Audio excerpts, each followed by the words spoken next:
పిల్లల్లో వచ్చే డయాబెటీస్ని type 1 diabetes అంటామండి. సో టైప్ 1 డయాబెటీస్, టైప్ 2, ఇప్పుడు ఇంకోటి మోనోజెనిక్ డయాబెటీస్ అని ఈ 3 ప్రకారాలు కామన్గా చూస్తూ ఉంటాం. పిల్లల్లో మనం కామన్గా వచ్చేది టైప్ 1 డయాబెటీస్ అంటాం.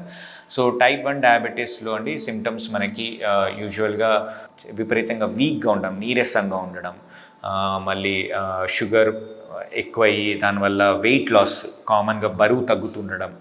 సో ఎవరైనా సడన్గా బరువు తగ్గుతున్నట్టు వచ్చి ఊరికే జ్వరాలు, ఇన్ఫెక్షన్స్ రావడము, నీరసంగా అనిపించడము, ఇవి కామన్గా వచ్చే 3-4 సిమ్టమ్స్ అండి.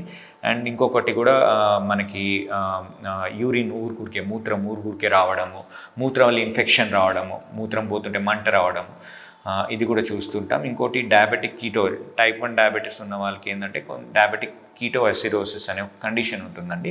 సో అది కనుక వస్తే పేషెంట్కి సడన్గా ఊపిరి ఆగిపోవడము, కొంచెం బ్రెత్లెస్నెస్ అవ్వడము, ఛాతీ నొప్పి, ఇన్ఫెక్షన్స్తో, జ్వరాలతో వచ్చే ఛాన్సెస్ ఉంటాయి. సో వాళ్ళని ఇట్లాంటి సిమ్టమ్స్ ఉంటే కనుక ఫస్ట్ మనం హాస్పిటల్లో ఫస్ట్ థింగ్ మనం షుగర్ టెస్ట్ చేస్తాం ఫస్ట్. సో కామన్గా వచ్చే షుగర్ కనుక హై ఉంటే కనుక మనకి కొన్ని టెస్ట్లు ఉంటాయండి టైప్ 1 డయాబెటీస్ చేయడానికి. యూరిన్ సి పెప్టైడ్ లెవెల్స్ చూస్తూ ఉంటాం. సి పెప్టైడ్ లెవెల్స్ వాల్యూ కన్నా ఉంటే కనుక మనం టైప్ 1 డయాబెటీస్ అని డయాగ్నోస్ చేస్తాం. సో టైప్ 1 డయాబెటీస్లో మెయిన్గా అండి it is an autoimmune condition. అంటే దాంట్లో మనకి ఇన్సులిన్ అనే హార్మోన్, నేను చెప్పినట్టు ఇన్సులిన్ హార్మోన్ ఈజ్ మనకి ఏదైనా షుగర్ కంట్రోల్ అవ్వాలంటే ఆ హార్మోన్ ఇంపార్టెంట్. సో ఈ టైప్ 1 డయాబెటీస్ పేషెంట్స్లో ఇన్సులిన్ హార్మోన్ అనేది కంప్లీట్గా ఉండదండి. మొత్తం బీటా సెల్స్ అన్నీ పాడైపోయి, డిస్ట్రక్ట్ అయిపోయి, సో దానివల్ల ఇన్సులిన్ అనేది కంప్లీట్గా తగ్గిపోవడం జరుగుతుంది. సో దానివల్ల ఇన్సులిన్ ఎప్పుడైతే బాడీలో అస్సలు లేదో సో మనకి ఓన్లీ ట్రీట్మెంట్ ఉండేదండి మనం బయట నుంచి ఇన్సులిన్ ఇవ్వడమే ఉంటుంది. సో ఎందుకంటే మనకి ఏవైతే షుగర్కి ఉన్న ట్యాబ్లెట్స్ ఏవైతే ఉండేవో దాని ఫంక్షన్ మన ఇన్సులిన్ పెంచడానికే పనిచేస్తూ ఉంటాయి. సో తన బాడీలో అసలు ఇన్సులిన్ లేదు కాబట్టి, టైప్ 1 డయాబెటీస్ కాబట్టి, సో ఓన్లీ ట్రీట్మెంట్ ఇన్సులిన్ ఒకటే అండి. ఇన్సులిన్ డిపెండింగ్ ఆన్ మన షుగర్స్ డైలీ మానిటర్ చేసి ఎంత ఇన్సులిన్ తీసుకోవాలి. నార్మల్ బాడీలో ఒక ఫిజియాలజీ ఉంటుందండి.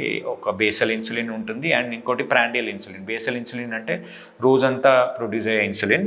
ప్రాండియల్ ఇన్సులిన్ అంటే తిన్న తర్వాత, మనం ఎప్పుడైతే ఫుడ్ తింటామో తిన్న తర్వాత షుగర్ అనేది రైజ్ అవుతుంది. ఆ రైజ్ కాకుండా ఉండడానికి ఆ షుగర్ కొంచెం ఎక్కువ రిలీజ్ అవుతుంది, దాన్ని ప్రాండియల్ ఇన్సులిన్ అంటాం. సో ఈ physiological and basal and prandial insulin రెండు బ్యాలెన్స్ అయ్యేటట్టు మనం షుగర్ 2 ప్రకాల ఇన్సులిన్స్ ఇస్తాం టైప్ 1 డయాబెటీస్లో. ఎన్ని యూనిట్స్ ఇవ్వాలో అది మనం షుగర్ మానిటర్ చేసి దాని తగ్గట్టు ఇస్తూ ఉంటాం. అండ్ సేమ్ టైం డైట్ కూడా సేమ్ మనం టైప్ 2 డయాబెటీస్లో తినే diet less sugars, more fibre ఉన్న డైటు, ఎక్కువ షుగర్స్ లేకుండా మోర్ ఫైబర్ ఉండే డైట్, ప్రోటీన్ ఫుడ్స్ ఎక్కువ తీసుకోవడము అండ్ రిపీటెడ్గా కొంచెం ఫిజికల్ యాక్టివిటీ ఉండడం, ఇవన్నీ చాలా ఇంపార్టెంట్ అండి. సో ఇలాంటి సిమ్టమ్స్ చిల్డ్రన్లో ఉండే కనుక ఒకవేళ వీక్నెస్ కానీ, బరువు తగ్గడం, ఊరికే ఇన్ఫెక్షన్స్ రావడం, మూత్రం ఊరికే రావడం, అండ్ ఇంకొకటి ఏంటంటే టైప్ 1 డయాబెటీస్లో ఫ్యామిలీలో ఎక్కువ హిస్టరీ ఏమి ఉండదండి. టైప్ 1 డయాబెటీస్ హిస్టరీ ఏమి ఉండదు.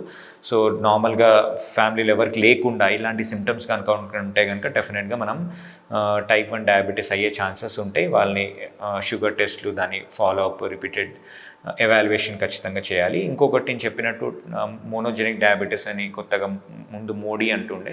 సో ఇదేంటంటే యంగ్ పేషెంట్స్లో చూస్తుంటాం మనం. టైప్ 2 కొంచెం పెద్దవాళ్ళలో మోనోజెనిక్ డయాబెటీస్ అనేది యంగ్ పేషెంట్స్లోనే చూస్తుంటాం, 20-25 ఇయర్స్. బట్ వాళ్ళకి ఏంటంటే డిఫరెన్స్ ఏంటంటే వాళ్ళకి ఫ్యామిలీలో కూడా కుటుంబంలో ఉండే డయాబెటీస్ ఉండే హిస్టరీ ఉంటుంది. అండ్ వాళ్ళ ప్రజెంటేషన్ అంతా టైప్ 2 లాగానే ఉంటుంది. అంటే వాళ్ళకి ఇన్సులిన్ రెసిస్టెన్స్ ఉంటుంది. అంటే ఇన్సులిన్ కంప్లీట్గా ఏం ఆగిపోదు కానీ కొంచెం ఉంటుంది ఇన్సులిన్ రెసిస్టెన్స్ వల్ల. అండ్ కొంచెం యంగ్ పేషెంట్లో చూస్తూ ఉంటాం. సో వాళ్ళకి కనుక మనం డిఫరెన్షియేట్ చేయాల్సింది టైప్ 1 డయాబెటీస్ లేకపోవడం. మనం సి పెప్టైడ్ లెవెల్స్ అవి చూసి టైప్ 1 డయాబెటీస్ కనుక లేకపోతే కనుక మనం దాన్ని మోనోజెనిక్ డయాబెటీస్ లాగా ట్రీట్ చేసి వాళ్ళకు కూడా షుగర్కు ఉన్న ట్యాబ్లెట్స్, మెడికేషన్స్ ఇస్తామండి. సో మెయిన్ థింగ్ ఏంటంటే ఈ యంగ్ పేషెంట్స్లో కనుక మీరు కనుక మూత్రం ఎక్కువ రావడం, ఇన్ఫెక్షన్స్, బరువు తగ్గడం, నీరసంగా ఉంటే కనుక ఫస్ట్ మీరు డాక్టర్ని, any physician, diabetologist or paediatrician consult అయ్యి అండ్ ఎవాల్యుయేట్ ఫర్ డయాబెటీస్.